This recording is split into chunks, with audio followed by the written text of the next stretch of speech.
Listen up. I need y'all to hear this. My name is Samuel Washington, folks. Call me Sam. I'm 71 years old. Been a widower going on 3 years now. And what I'm about to tell you changed everything I thought I knew about family. But first, drop a comment and let me know what city you're watching from. Because this story needs to reach every black elder out there who's been made to feel like they don't matter anymore. Dad, tomorrow's dinner? Yeah, we gotta cancel that. Don't come through.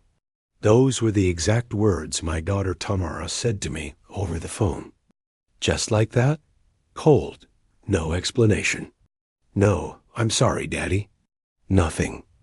Like canceling her husband's 48th birthday dinner wasn't nothing but a missed hair appointment. Now, Tamara is my youngest. My baby girl. She's been special to me since the day I first held her in my arms at Henry Ford Hospital.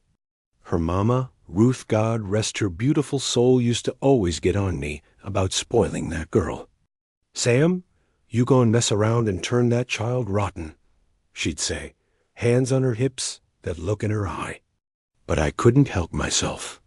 That little girl had something that just melted this old man's heart every single time. The call came on a Thursday afternoon. I was sitting in my living room, small place, nothing fancy, but it's mine, watching the news like I do every day. Judge Mathis was about to come on. I just made myself some coffee, black, no sugar, the way I've been drinking it for 50 years. My house ain't much to look at from the outside. It's one of them old brick houses on the east side of Detroit, the kind they built back when this city was booming with factory work.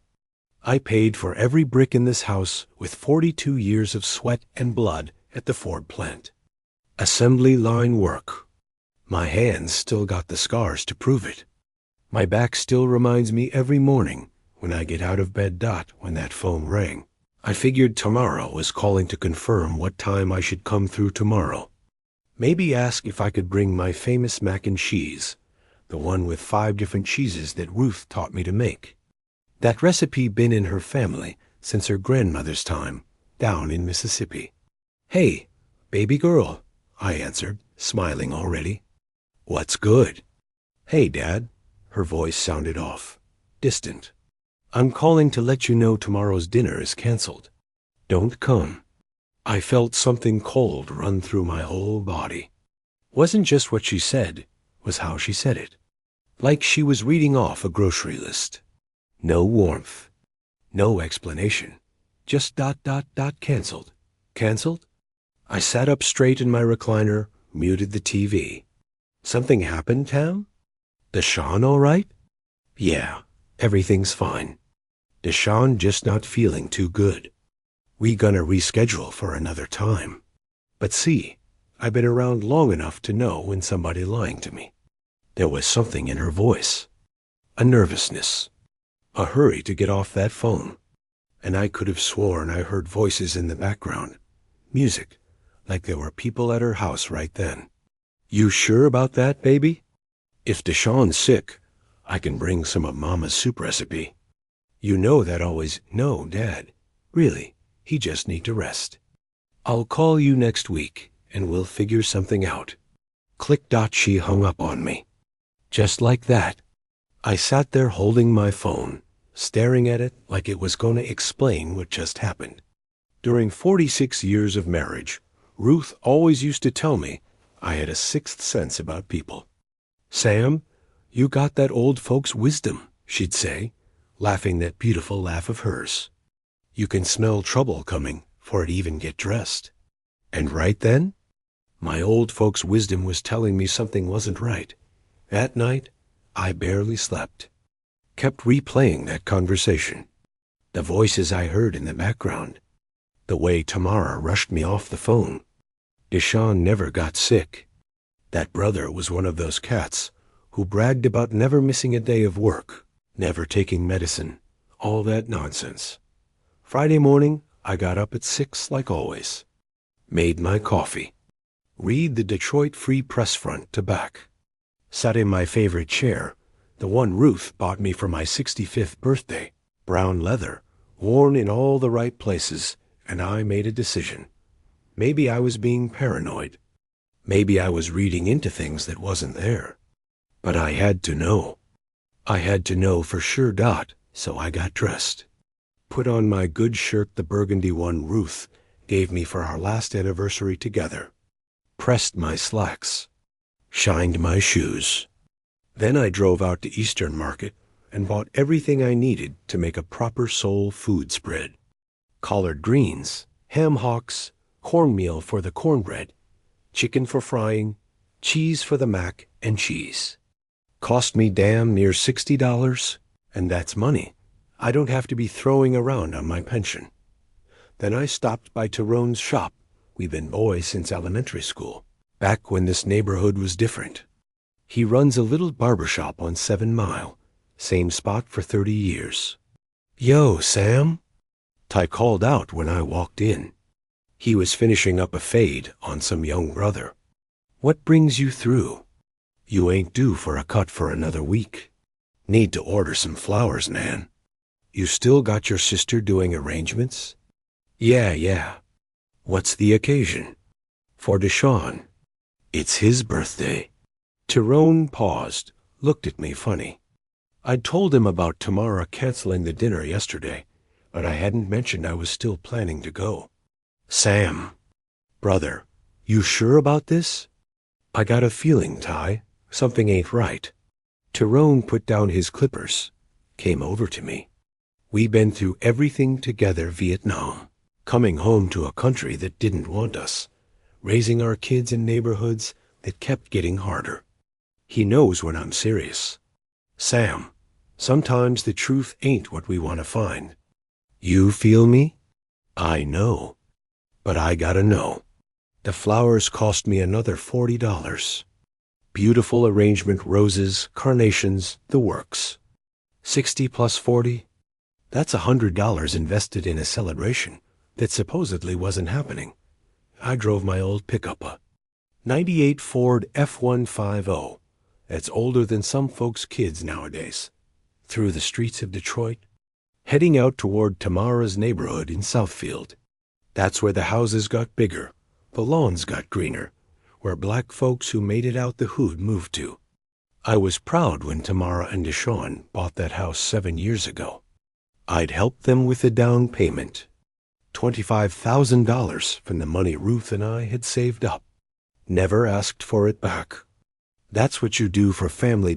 As I drove, I thought about all the birthdays we'd celebrated together, the barbecues in my backyard, the holidays at Mama Ruth's table before she passed, the laughter, the stories, the music. I'd always been there, always been welcome, always been included. So what changed? I pulled up to their neighborhood right at 7 o'clock, the exact time we'd originally planned for dinner. Soon as I turned onto their street, I knew I'd been right. Cars everywhere, parked on both sides of the street, in the driveway, even on the lawn. And I recognized those cars. Marcus's black Escalade, my sister Loretta's silver Lexus, Deshaun's cousin Jerome's Honda, the neighbors' cars. All of them there. Everybody was celebrating. Everybody except me. I parked across the street and just sat there for a minute, hands on the steering wheel, looking at that house. That house I helped pay for. That house I'd spent weekends fixing up when they first moved in, painting walls, fixing the plumbing, installing new light fixtures. These hands built part of the happiness inside that house.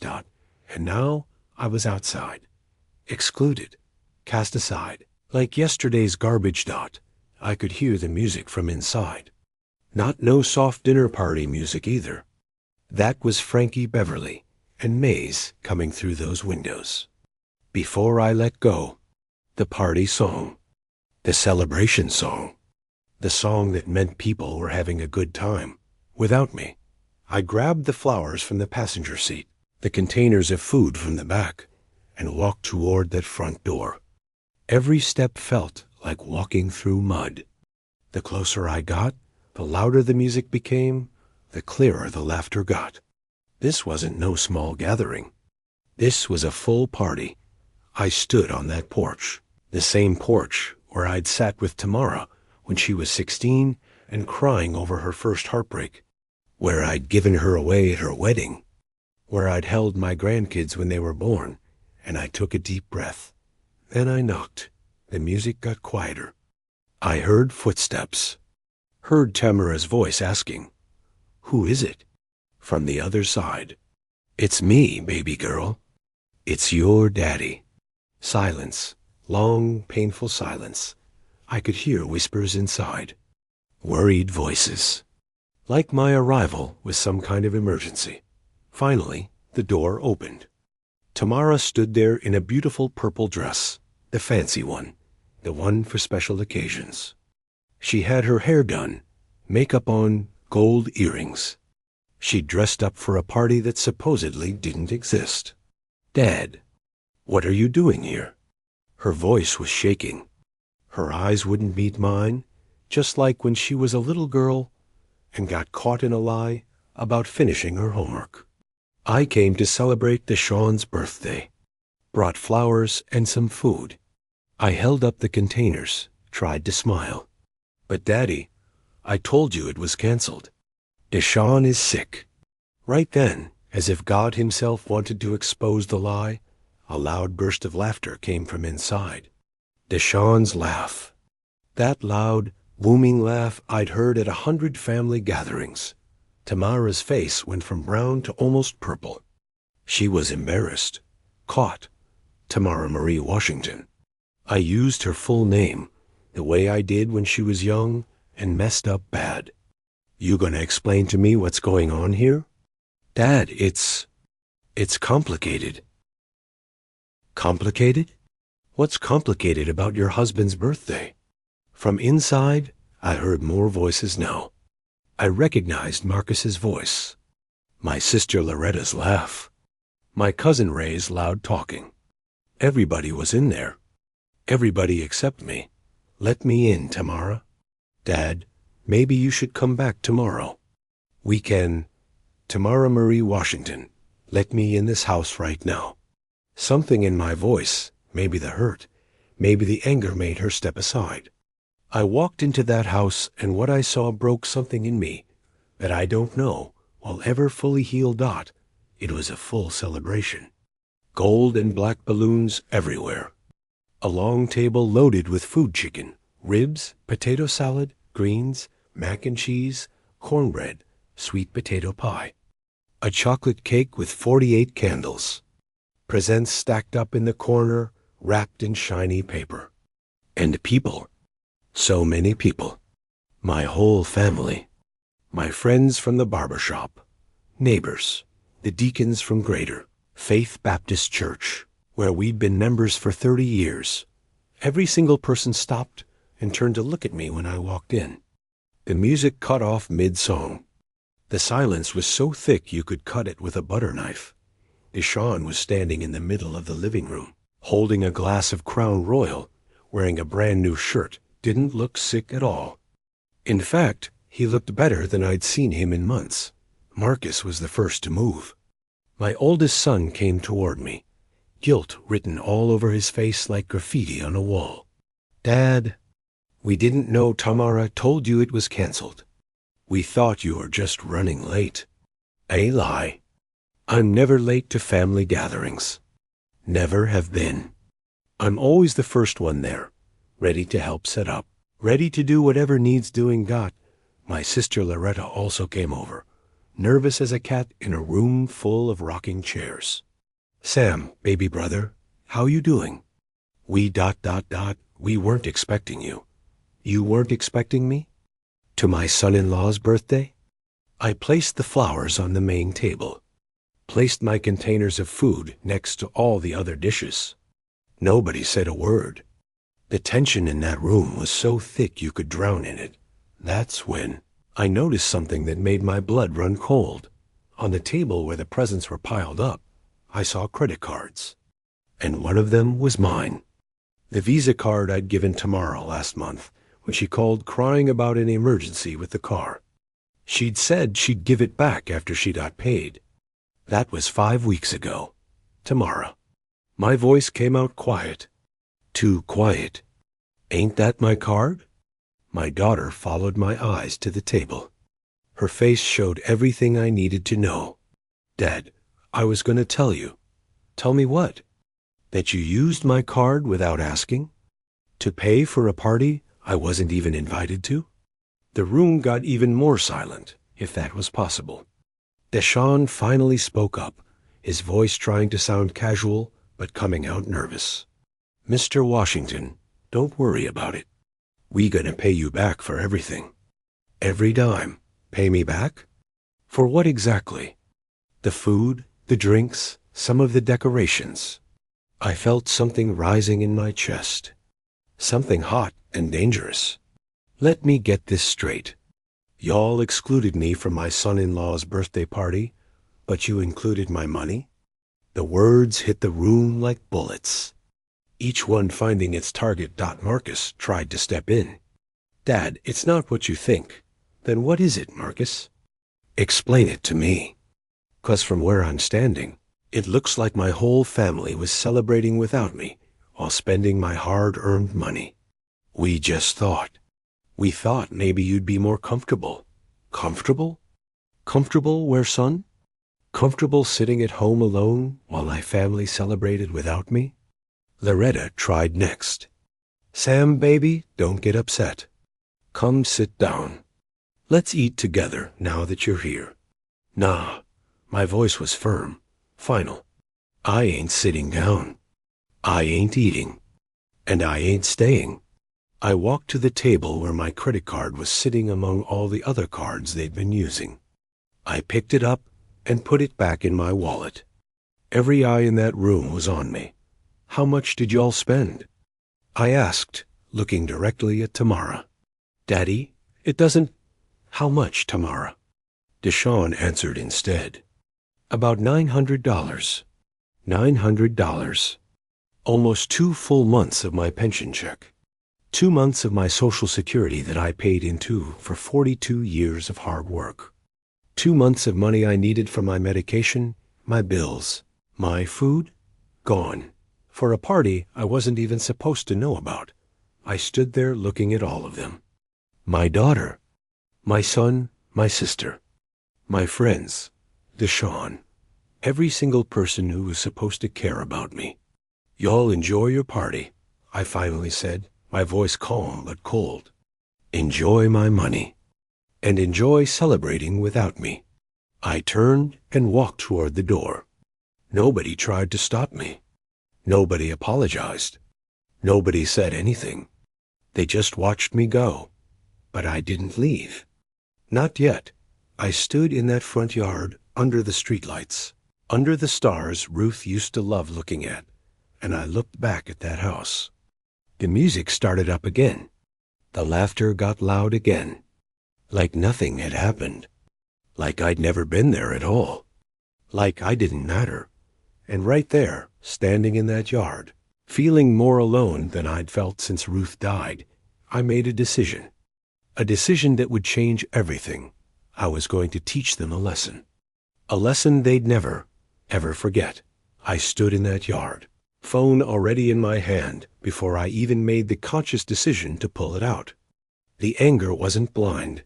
It was crystal clear, sharp, focused, the same kind of focused anger that helped me survive 42 years on that assembly line, where one moment of distraction could cost you a finger, an arm, or your life.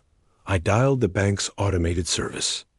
Even though it was 8 o'clock at night, I knew that fraud lines stayed open 24/7. Press 3 to report unauthorized charges or suspected fraud. I pressed 3 without hesitation. Your card has been temporarily frozen for your protection. To reactivate, please visit your nearest branch with valid identification during business hours. Perfect. Just perfect. $900 in charges about to bounce. All that food they bought, all them decorations, all them bottles of Crown and Hennessy, all of it about to get rejected. But that was just the opening move. That was just me clearing the board. I walked to my truck, but didn't get in yet. Instead, I called Tyrone back. Ty, it's Sam. Sam? Man, what's wrong? You sound, remember them flowers I ordered for Deshawn? Yeah, the arrangement. My sister already made it. Why? I need you to cancel the payment I made today. Can you do that? There was a pause. Cancel? Sam, what happened over there? I'll explain tomorrow. Can you cancel it? Yeah, man. Since you paid with your card, and it's the same day, I can reverse it. But brother, you all right? I will be, Ty. I will be. I hung up and started making more calls. One by one, I canceled every single payment I'd made that day. The butcher where I bought the chicken canceled. Eastern Market, where I got the greens and ham hocks canceled. The cheese shop canceled. Every dollar I'd spent preparing for a celebration that I was deliberately excluded from. I took back Dot as I made each call. I looked through the living room window of that house. I could see shadows moving, people dancing, my family enjoying my absence like it was the best thing that ever happened to them. When I finished the cancellations, I climbed into my truck and started the engine. But I didn't drive away yet. My mind was working faster than it had in years. Planning, strategizing, calculating. Pulled out my old address book, the leather one Ruth gave me back in 1985. Held together with rubber bands now, pages yellowed and worn. Found the number I was looking for. Ms. Patricia Jackson, Esquire. Best black woman lawyer in Detroit. She'd helped me with all the paperwork when Ruth passed the will, the insurance, the deed transfers. She was sharp as a tack and didn't play games. It was 9:30 on a Friday night. But Ms. Jackson was one of those sisters who answered her phone no matter what time it was. Especially for old clients she respected. Mr. Washington? It's late for you to be calling. Everything all right? Ms. Jackson, I need to ask you something about my will. Your will? Sam, what's going on? How hard would it be to change it? Make some modifications? There was a pause. I could hear her shifting, probably sitting up in her chair. Sam, that depends on what kind of changes you're talking about. Did something happen with your children? Something happened, Miss Jackson. Something that opened my eyes in a way I never thought possible. You want to come to my office tomorrow? We can discuss this properly. Yes, ma'am. But I want you to know right now, I'm making big changes. Real big changes. All right, Sam. Come see me at 10 tomorrow morning. We'll talk it through. I hung up and sat there in my truck, engine running, heat blowing, thinking about everything I'd worked for my whole life. The house I was sitting in front of, I'd given them $25,000 for the down payment. My savings account, I'd planned to split it between Tamara and Marcus when I passed. The life insurance policy, same thing. The little bit of land I'd bought in Georgia years ago, thinking maybe I'd retire down there, that was all supposed to go to them too. Ruth used to tell me something I never wanted to hear. Sam, baby, you give them everything so easy that they don't appreciate nothing no more. She'd said it more than once, especially toward the end, when the cancer was taking her from me piece by piece. You gotta let them struggle a little, honey. That's how people learn their worth.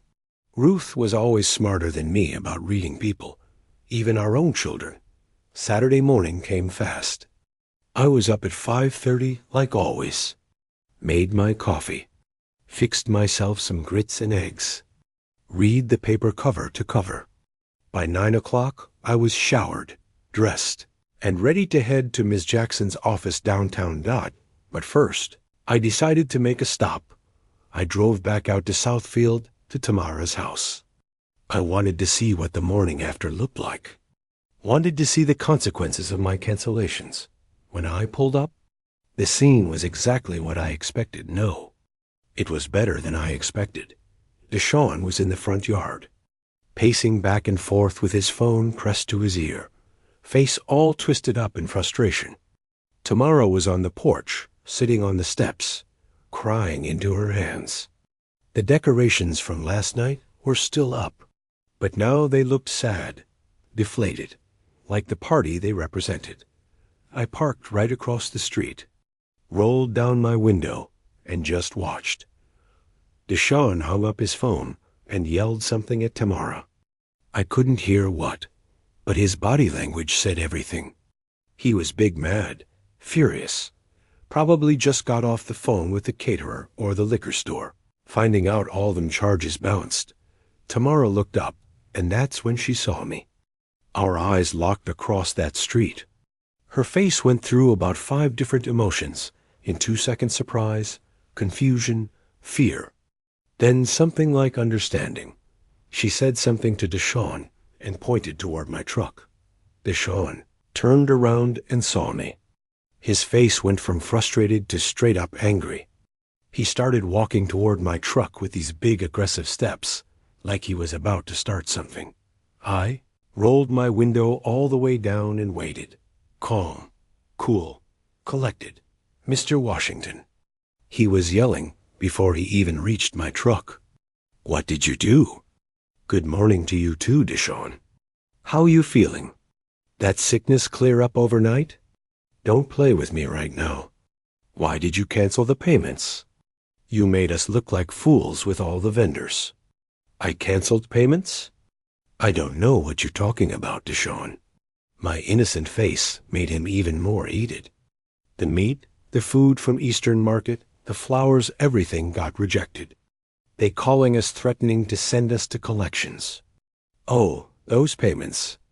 Yeah, I did cancel those. Why would you do that? Because yesterday I realized I made a mistake. What mistake? The mistake was thinking I was part of this family. The mistake was thinking y'all wanted me around. Deshaun fell silent. Tamara had walked up behind him now, her eyes all red and puffy from crying ... daddy ... Her voice was small, broken. Can we fix this? Fix what, baby girl? Fix the lie you told me? Fix the fact that y'all spent my money on a party I wasn't invited to? Fix that y'all treated me like I was some kind of burden you had to hide from? Daddy, it wasn't like that. Yes, it was, Tamara. It was exactly like that. I started my truck engine. But don't worry. This is just the beginning. I drove off, leaving them standing in that yard, probably wondering what I meant by just the beginning.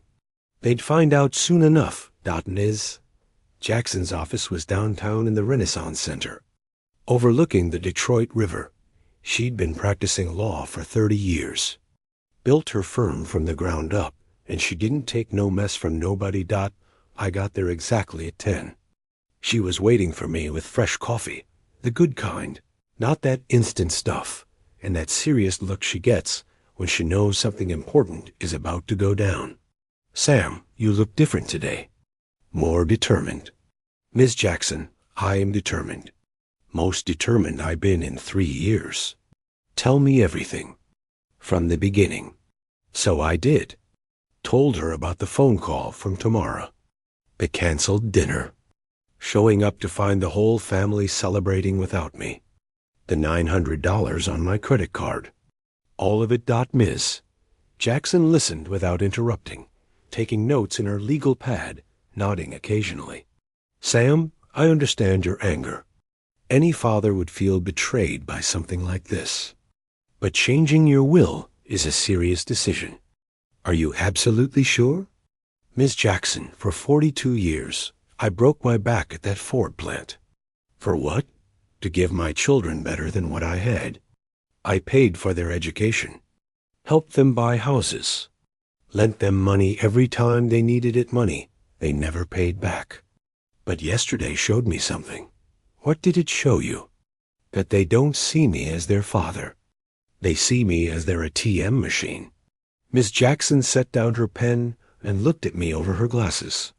What specific changes do you want to make to your will? I want to remove Tamara completely.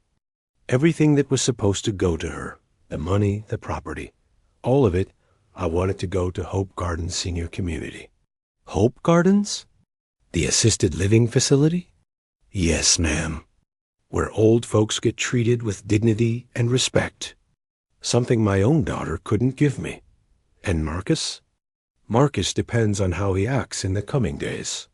If he defends what his sister did, if he takes her side, then he gets nothing too. Everything goes to Hope Gardens. Ms. Jackson put down her coffee cup. Sam, that's severe. You're talking about cutting both your children out of your inheritance. Life is severe. Ms. Jackson, I learned that last night. We spent the next 2 hours going over every detail. Ms. Jackson explained all the legal implications, all the ways this could play out, all the things I needed to consider. She told me about how Michigan inheritance law worked, about how my children could potentially contest it, about what I needed to document to make it stick. The documents will be ready for signature by next Friday, she said as we finished up. Sam, are you going to tell your children about these changes? Not yet. First, I want to see if they're capable of a genuine apology.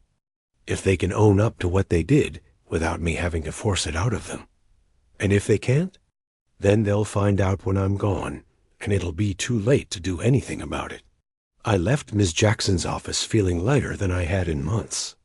Strange thing, I'd just made the decision to disinherit my youngest daughter, possibly my son too, and I felt at peace.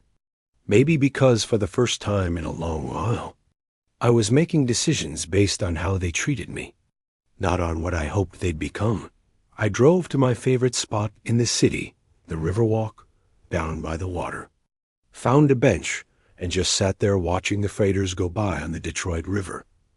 Ruth and I used to come here every Sunday after church. Back when we were young and in love and thought we had all the time in the world, my phone started buzzing. Text messages. Phone calls. All from Marcus. First text. Dad, we need to talk. Tamara told me what happened. Second text. Can I come see you? This afternoon? Third text. Dad, please. Let's talk about this like men. I texted back. Come to my house at 4 o'clock. Come alone. Then I turned off my phone and sat there by the water for another hour, just thinking, remembering, planning my next move. See, this wasn't about revenge. Not really. This was about respect, about dignity, about teaching people that you can't treat folks any kind of way just because they love you. At 3:30, I drove home. My house looked small and quiet compared to Tamara's suburban palace, but it was honest. Every brick, every board, every window I knew where it came from because I paid for it with my own labor. 4 o'clock sharp, Marcus knocked on my door. He came alone like I asked. He looked stressed, hair not lined up fresh like usual. Shirt wrinkled, eyes tired. We sat in the living room. Same furniture Ruth and I bought when we first got married. Same pictures on the walls, birthdays, graduations, weddings, holidays. All of us together, smiling, looking like the perfect family. Dad, Marcus started, his voice serious. Tamara is really messed up. She been crying since yesterday. Can't eat. Can't sleep. And what do you want me to do about that, Marcus? Forgive her. Fix this. We're family? Y'all was having a family party. And where was I? Marcus looked down at his hands. I was there. I know.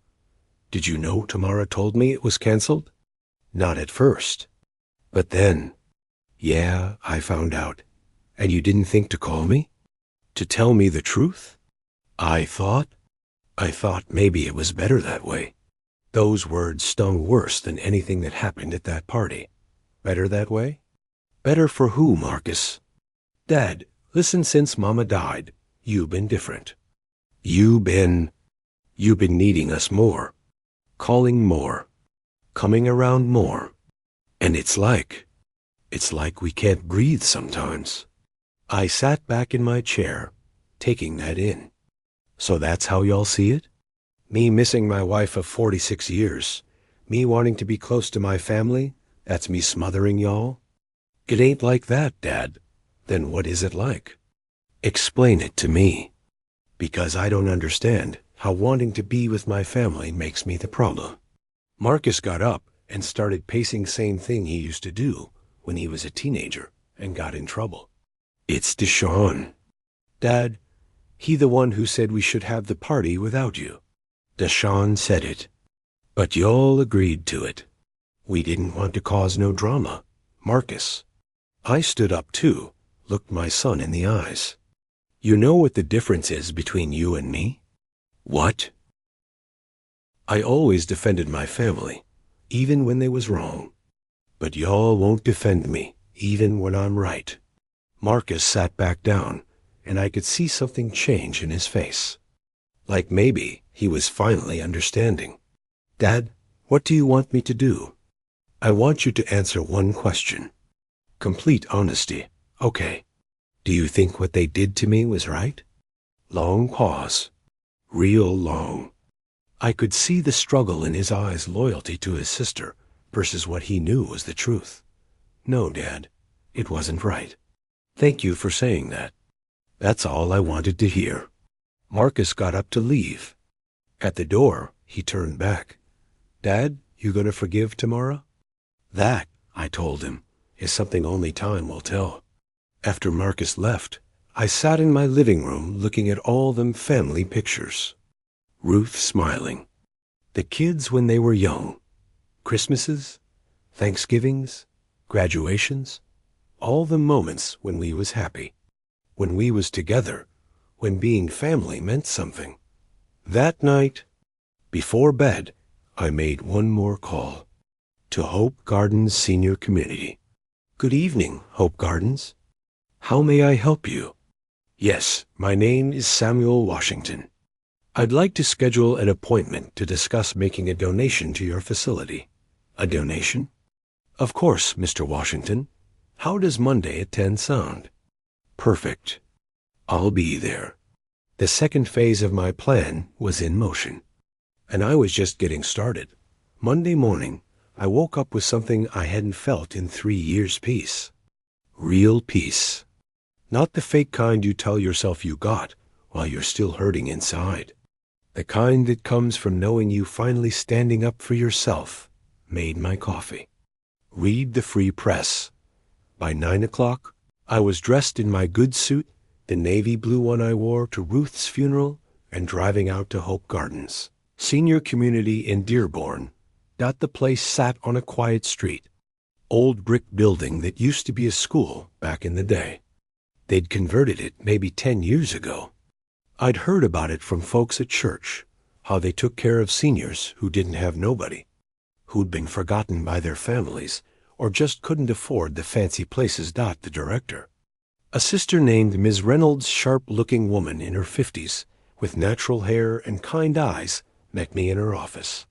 Clean space, simple but dignified. Pictures on the walls of residents smiling, playing cards, sitting in the garden. Mr. Washington, pleasure to meet you. You mentioned wanting to make a donation? Yes, ma'am. But first, I'd like to see the place. See how y'all treat the folks living here. Miss Reynolds smiled like that was the best thing she'd heard all week. Of course. It would be my pleasure to show you around. We walked through the whole facility.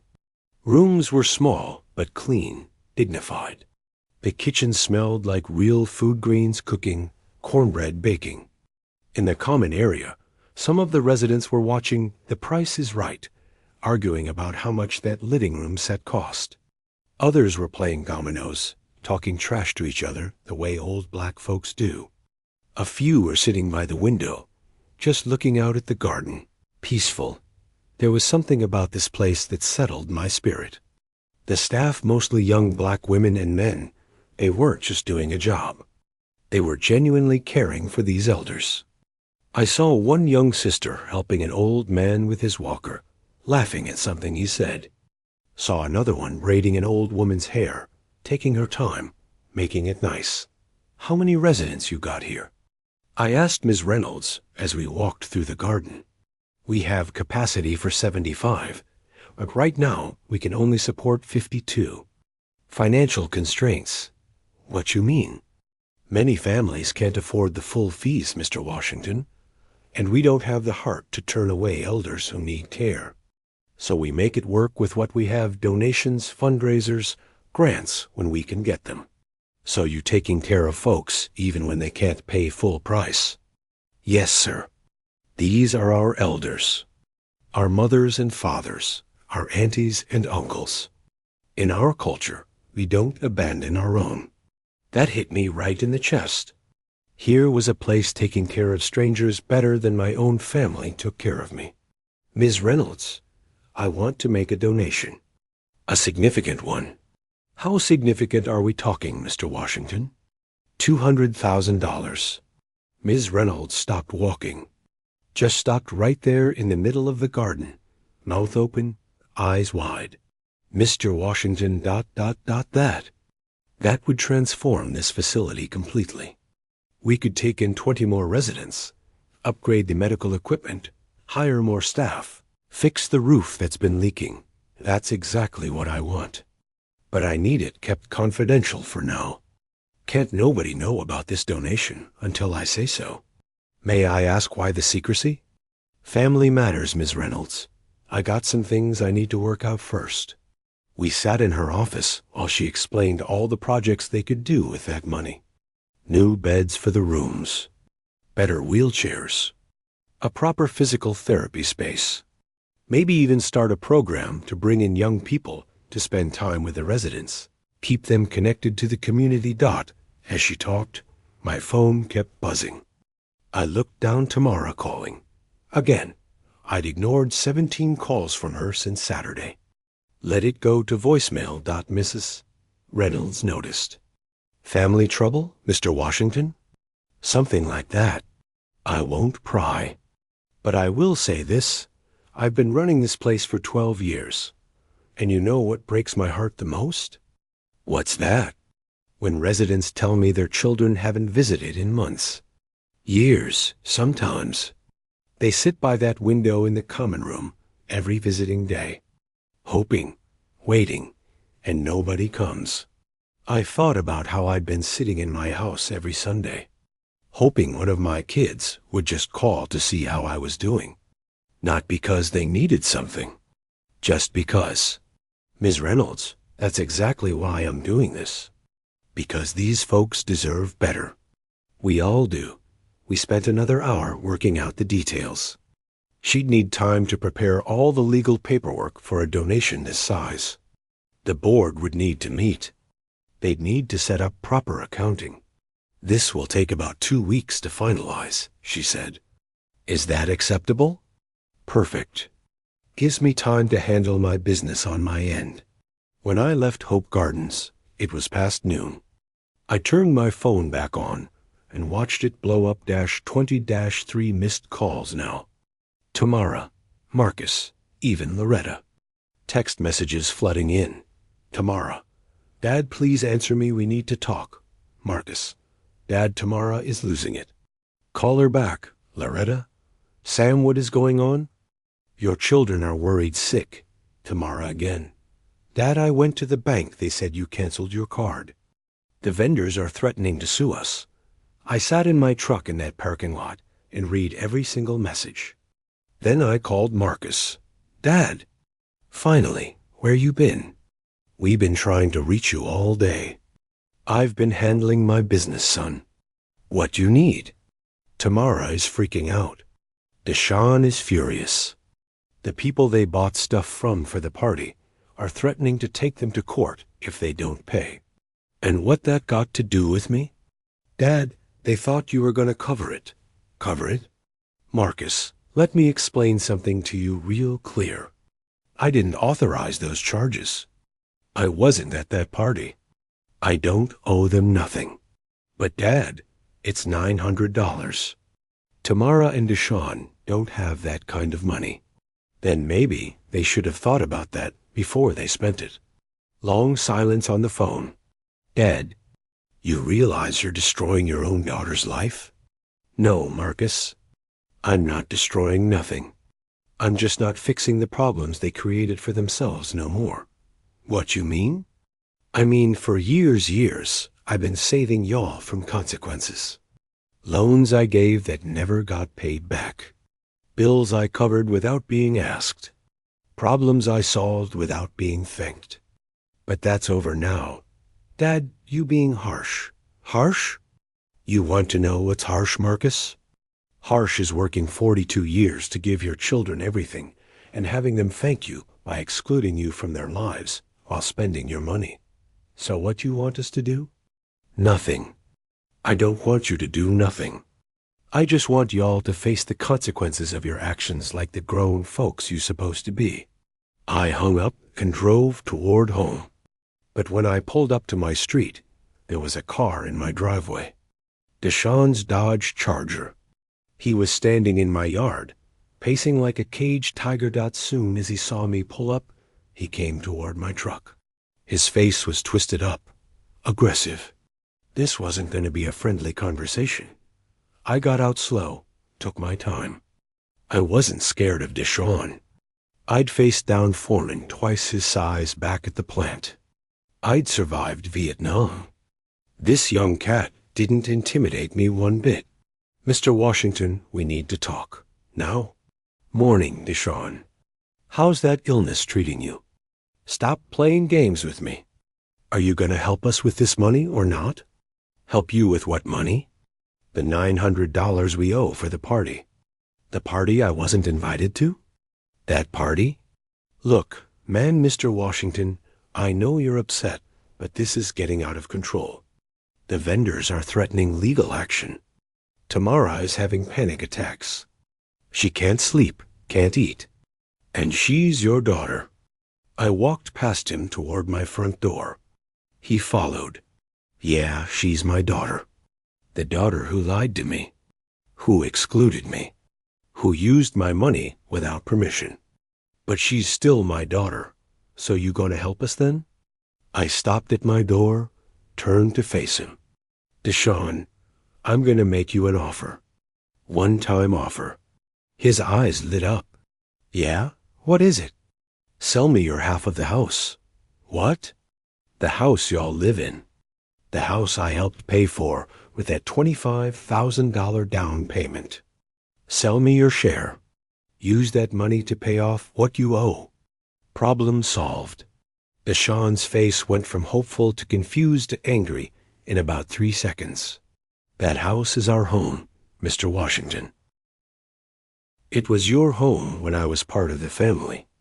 Now it's just property. You can't be serious. Dead serious. Think about it, Deshaun. That's my only offer. I went into my house and closed the door, leaving him standing in my yard. Through the window, I watched him pull out his phone, probably calling Tamara, probably telling her about my crazy proposal. I sat in my recliner and smiled. Because Phase 3 was working exactly how I planned out, not even an hour passed before the yelling started outside. Tamara had shown up, and now her and Deshaun were in my front yard having a full argument. Their voices carried through the walls. Your father is losing his mind. Don't talk about my daddy like that. He wants us to sell our house, Tamara. Our house. Because you messed everything up with that stupid party idea. Oh, so now the truth was coming out. Now they were turning on each other. I opened my front door. Y'all want to come inside and discuss this like civilized people, or you want to give my neighbors a free show? Tamara came in first, mascara running down her face, hair not done, looking like she hadn't slept in days. Deshaun followed, jaw clenched tight. They sat on my couch. The same couch where we'd had Christmas mornings, where I'd read bedtime stories to Tamara when she was little, where Ruth and I used to sit and watch old movies. Daddy, please. You can't do this. You can't make us sell our house. I'm not making you do nothing, baby girl. I gave Deshaun a solution. He don't have to take it. Deshaun jumped in. That house is worth way more than $900. If we sell, we lose everything. Then maybe you should have thought about that before spending $900 you didn't have. Tamara stood up, started pacing my living room like her brother had done a few days before. Must run in the family. Daddy, this isn't you. You've always helped us when we needed it. You've always been there for us. You're right, Tamara. I've always been there for you. Question is, where were you when I needed to be with my family? It was just a party, Daddy. One stupid party. No, baby girl. It wasn't just a party. It was a lie. It was a betrayal. It was you telling me I'm not wanted in your life. My voice got louder. I couldn't help it. All that pain I'd been holding in was coming out now. Deshawn tried to interrupt. Mr. Washington, we understand you're upset. Upset? Son, upset is when the Lions lose a game. This is family betrayal. This is disrespect. This is you and my daughter treating me like I'm some kind of burden to be hidden away. We're not. You're exaggerating. Am I? I got up and went to the kitchen. From the drawer, I pulled out a folder I'd been keeping. Every receipt, every loan paper, every proof of payment from the last 3 years since Ruth died. Came back to the living room and dropped it on the coffee table. See this? That's $28,000 I've lent you 2 in 3 years. $28,000 you never paid back.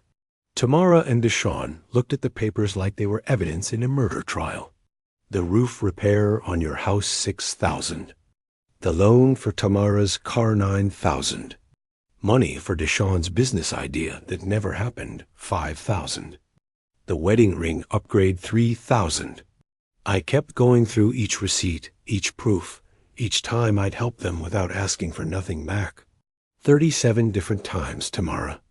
37 times you needed help, and I gave it. No questions asked. No hesitation. Because that's what family does. Daddy, we didn't know you were keeping track.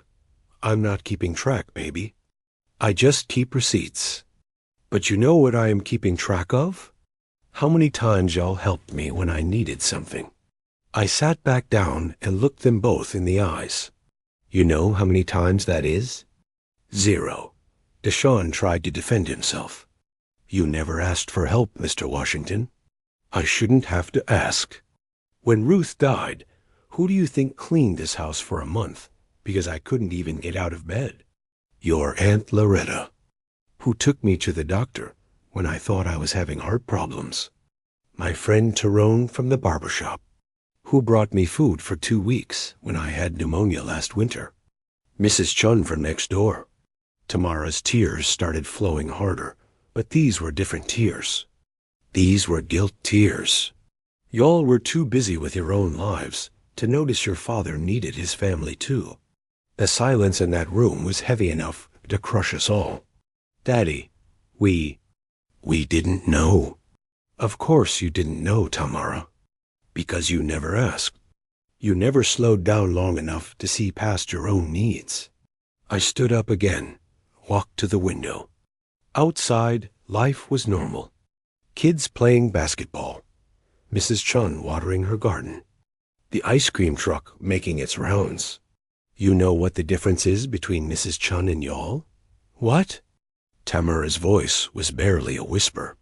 Mrs. Chun asks me how I'm doing and actually listens to the answer. Y'all ask me how I'm doing while already thinking about the next thing you gotta do. Deshawn got up from the couch. Mr. Washington, we get it. We messed up. What do you want from us?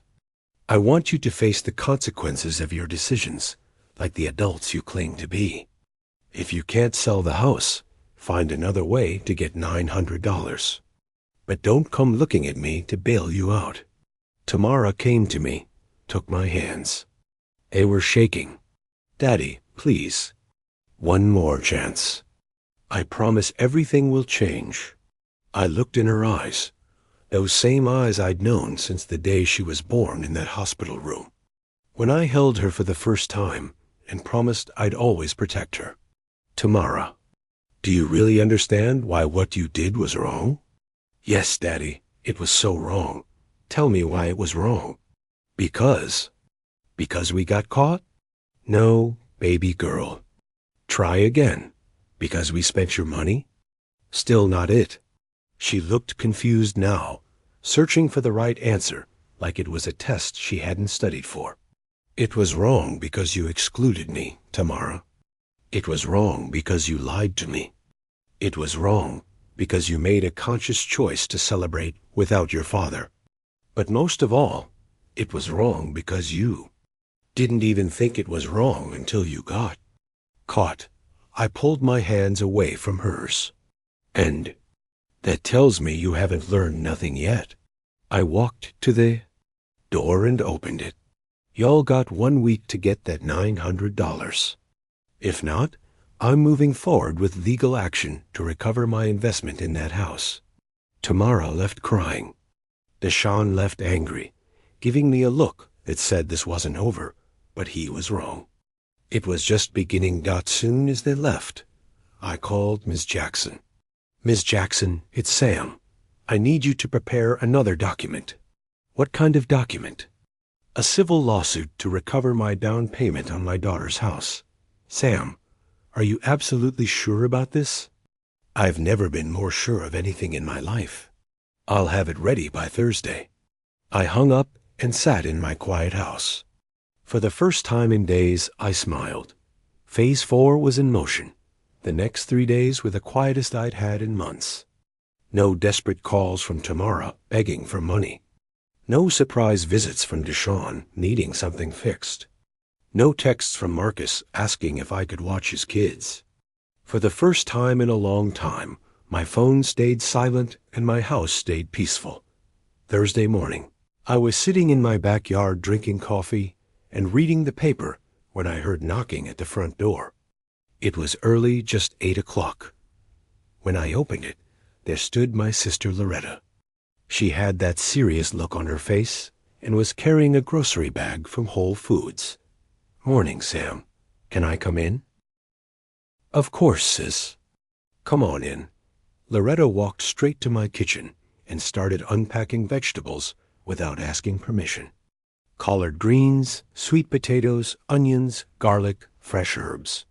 What you doing, Loretta? I'm making you some food.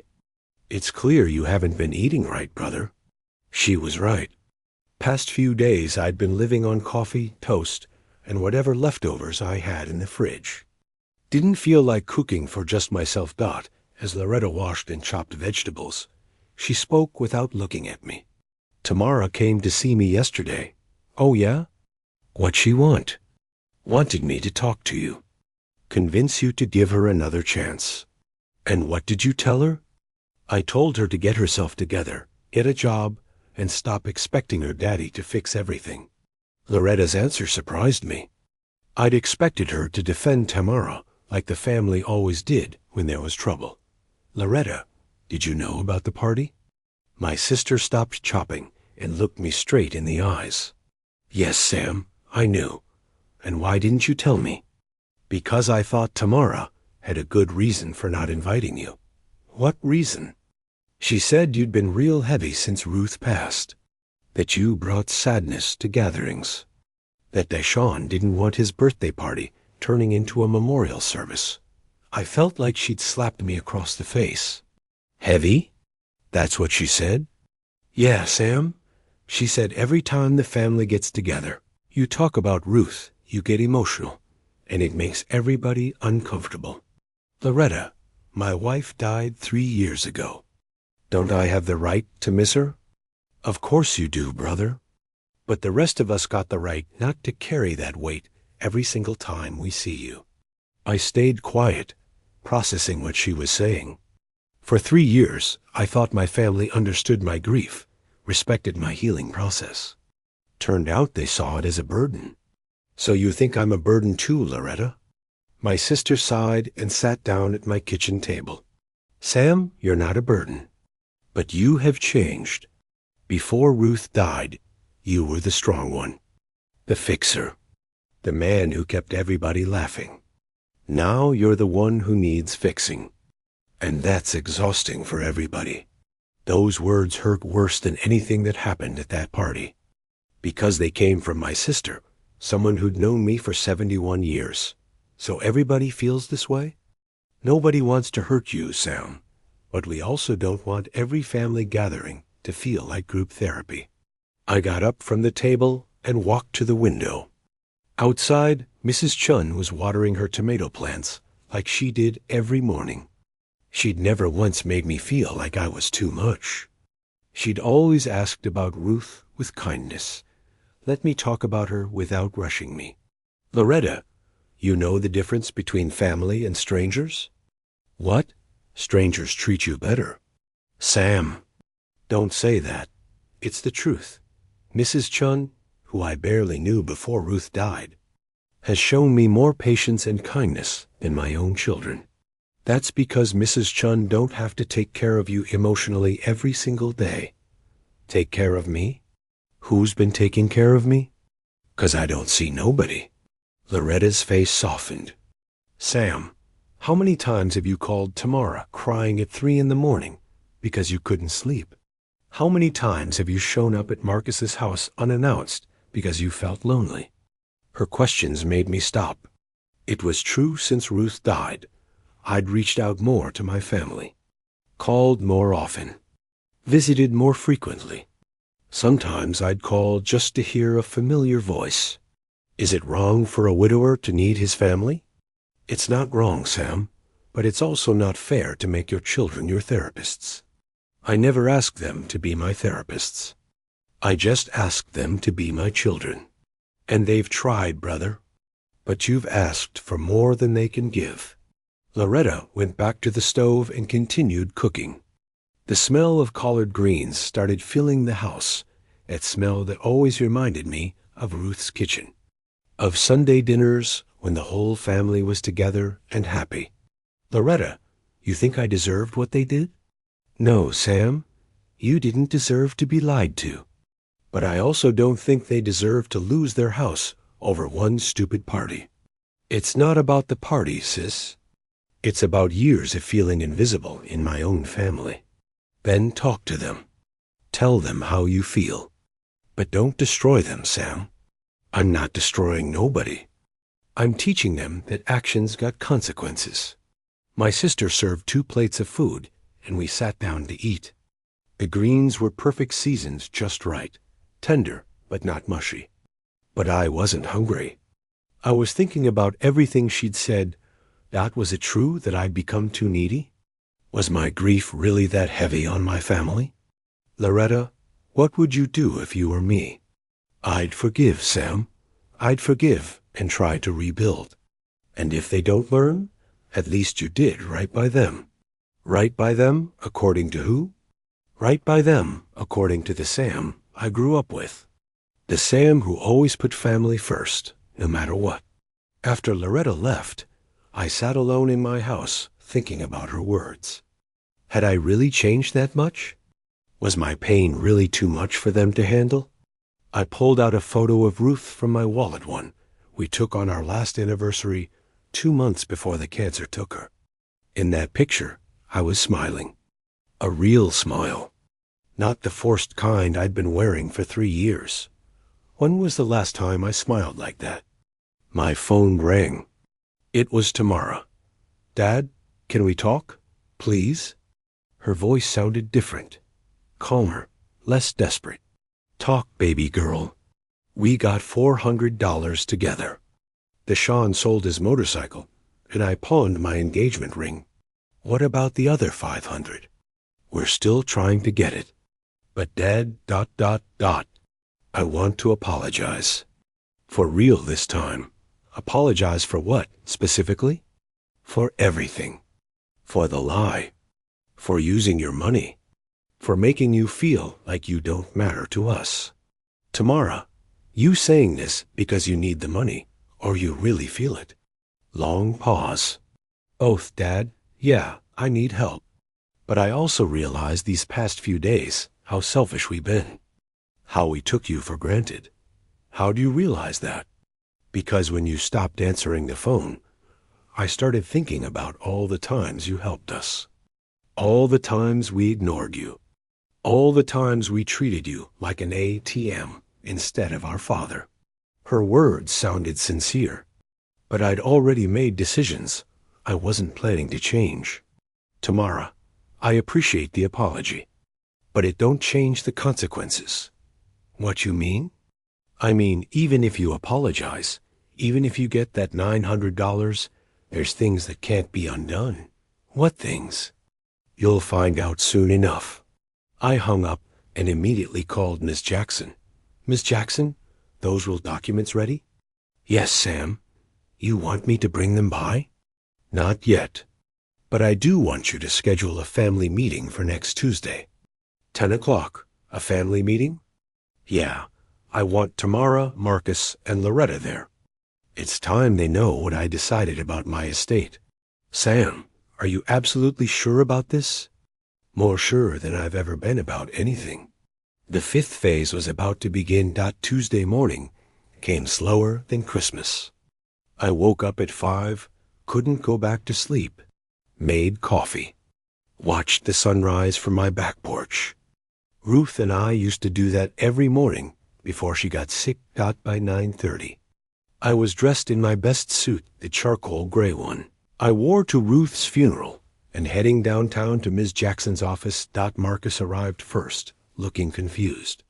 Then Tamara, eyes still puffy from crying. Finally, Loretta, giving me a look that said she knew something big was coming. Miss Jackson's office felt like a courtroom. All of us sitting there, waiting for the verdict. "Good morning, Washington family," Miss Jackson said in her professional voice. "Sam, you want to tell them why we're here?" I looked at my children, my sister, all of them waiting. This week, I made some major decisions about my will, about my inheritance, about what happens to everything I worked for when I'm gone.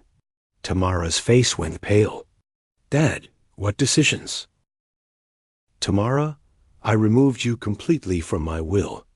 Everything that was supposed to go to you, the money, the property, the house, I donated it all to Hope Gardens Senior Community." My daughter turned white as a sheet. "Why?" "Because I thought you didn't want me as part of your life no more." "Dad, no. But yesterday, you showed me something different." Tamara looked confused. Marcus leaned forward. "What you mean, Dad?" "When you called me, Tamara, you didn't just apologize because you needed money. You apologized because you finally understood what you did. You chose to pawn your engagement ring, the ring I helped Deshawn buy, before asking me for more money. That showed me something." Tears started rolling down Tamara's face. "So I called Ms. Jackson back, made some changes." Ms. Jackson opened a folder. "Sam decided to restore Tamara's inheritance. With conditions." "What conditions?" Tamara asked, voice shaking. "First condition, you divorced Deshawn." The room went silent. "Dad, let me finish. Deshawn manipulated you, used you, planned to falsely accuse me of elder abuse just to get money. That man don't love you, Tamara. He loves what he can get from you. And from me." Marcus spoke up. "Dad's right, Tam. I heard Deshawn on the phone planning the whole thing." Tamara looked at her brother, shocked. "Second condition," I continued. "You come live with me until you get yourself together. Get a job. Go back to school. Build yourself up so you never have to depend on no man for nothing. Third condition, every Sunday we cook Ruth's favorite meal together. We remember her properly. We celebrate her life instead of avoiding her memory." By now, Tamara was crying so hard she could barely breathe. Marcus got up and put his arm around his sister. "I accept, Dad," Tamara whispered. "I accept all the conditions. There's one more thing," Ms. Jackson said. "The donation to Hope Gardens is still happening. But now it's coming from the sale of Deshawn's share of the house." I pulled out my phone. Right on cue, it rang. Unknown number. "This is Samuel Washington." "Mr. Washington, this is Attorney Rodriguez." I represent Deshaun Miller in a legal matter regarding— Let me stop you right there, counsel. Tell your client that we have him recorded planning false accusations of elder abuse. We have proof he used my credit card without authorization. That's fraud. And we have documentation that he manipulated my daughter into excluding me from family events as part of a scheme to extort money. Silence on the other end. Furthermore, since my daughter is divorcing him, we're suing to recover my investment in their house. Ms. Jackson here has all the paperwork ready. Your client has 48 hours to vacate the property, or we proceed with eviction. Mr. Washington, perhaps we can reach a settlement. No settlements. Your client had chances to do right. He chose wrong every time. Now he faces consequences. I hung up and looked at my family. See, that's the last piece. Deshaun thinking he could still run his game, not knowing we know everything. Tamara looked at me with something I hadn't seen in years' respect. Dad, did you plan all this from the beginning? No, baby girl. At first, I just wanted to teach you all about respect. But when I found out about Deshaun's manipulation, I realized he needed to learn a harder lesson. We left Ms. Jackson's office as a family again. Tamara held on to my arm as we walked to my truck. Marcus walked on my other side. Dad, how'd you know it would work out like this? Marcus asked. I didn't know, son. But I knew if I stood up for myself, if I demanded the respect I deserve, things would fall into place somehow. 3 months later, Deshaun was gone. Lost the house, got charged with credit card fraud, paid fines for attempted elder abuse schemes. Tamara moved back home with me.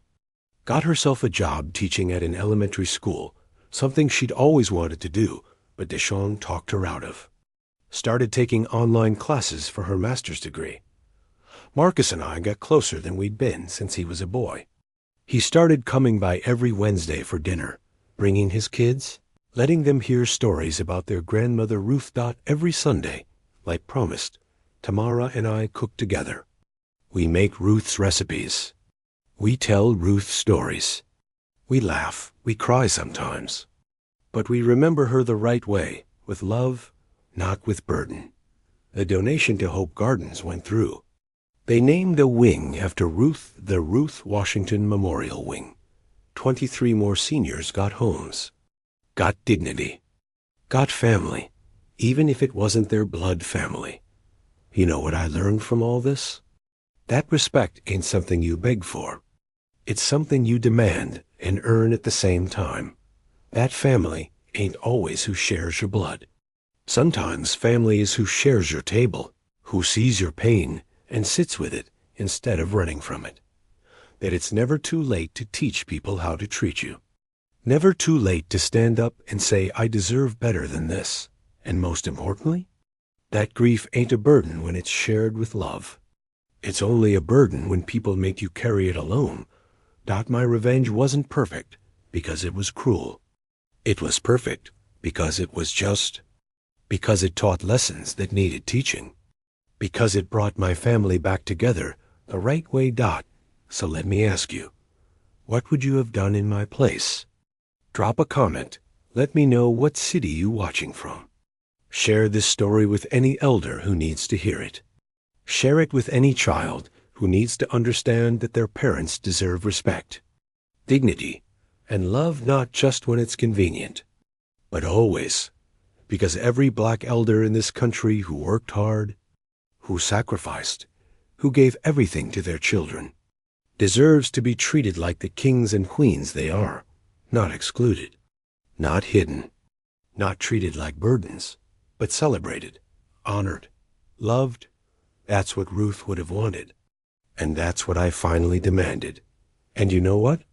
I sleep good at night now. Real good. 'Cause I know I did right by Ruth. I did right by myself. And I taught my children what real family looks like. Comment what city you're from. And remember, it's never too late to demand your dignity. Never.